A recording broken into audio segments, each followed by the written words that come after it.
Hello everyone, this is Prem Kumar.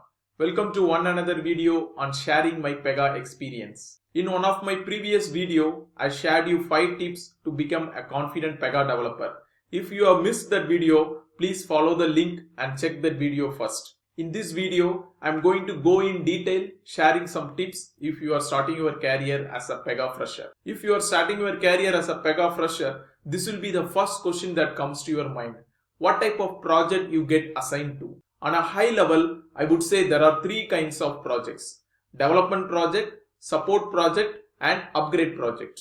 Development project is where active development takes place. That is where the developers continue adding features to the application. In support projects, mostly you will be attending to incidents. But there will be some kind of development where you will be adding some new enhancements or improvements to the application. In the upgrade project, mostly you will be solving some technical debts.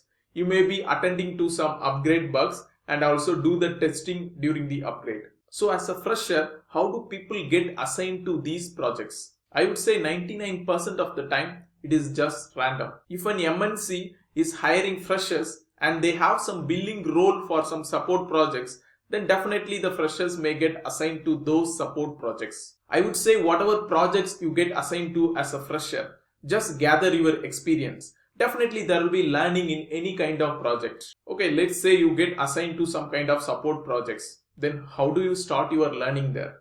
I would say explore the applications. In my first 4 years, I worked on almost 6 different projects. You know the first thing what I do?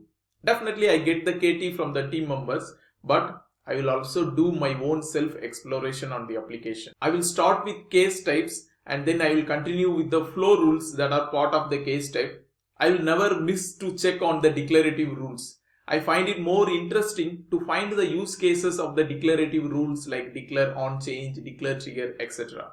On exploring applications, definitely you are going to learn a lot of things. It is just like you are visiting an art museum or a historical building where you get amazed by the artworks of the artist, right? Similarly, in my junior years, I get amazed on seeing different rules and its usage.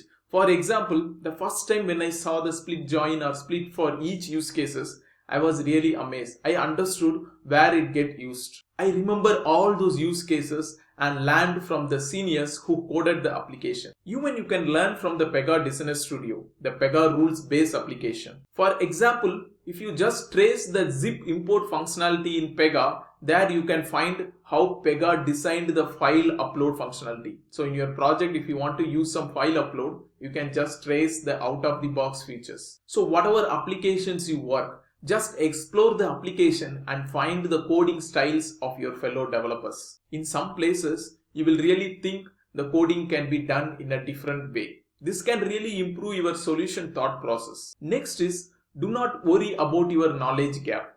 As a fresher, sometimes you may get some thoughts like you are zero in Pega knowledge.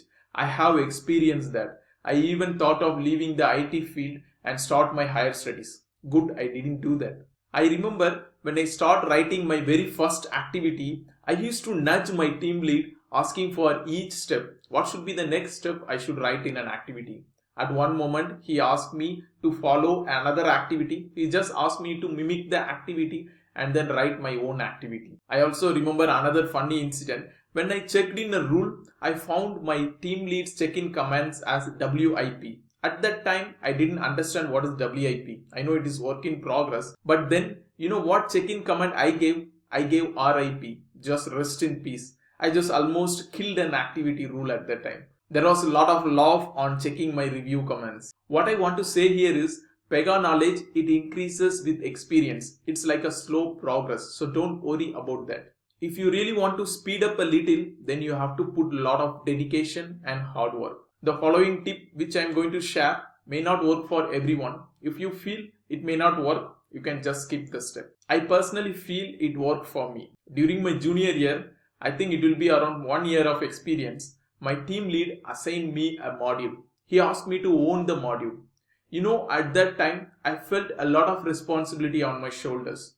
I used to sit hours and hours in office, and if there is any small bug in my module, I will sit my ass down and I will complete the bug, and only then I go home. I may look crazy, but that's how I started. Maybe that built some trust between me and my team lead and managers. I was assigned to some different critical projects, and then I learned a lot from those projects. This is my personal tip. During your initial years, you can just go all in.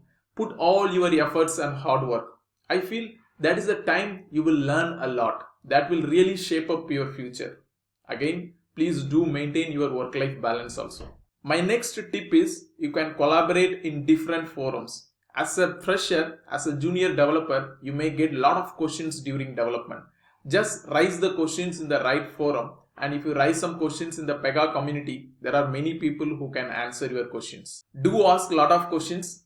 Don't leave your team lead free. Just bug them and ask a lot of questions and learn from them. In your organization, if you have some kind of COE or Center of Excellence, or you may have some kind of community where people gather and share their knowledge, do join there, gather some experience and knowledge from there. Okay, now finally about certifications.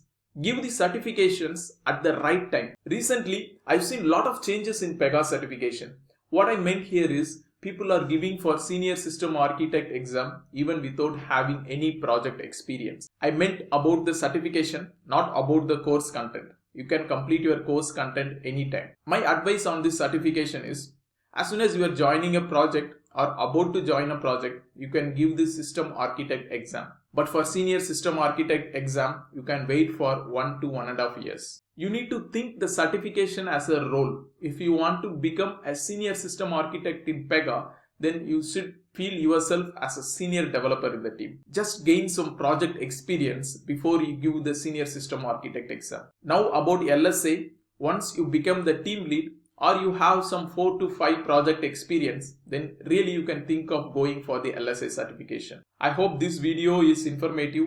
I try to answer many questions that people have asked me. If you have some other questions, please do a comment here. And if you like this video, please do like and share it with your friends. I'll see you in the next video.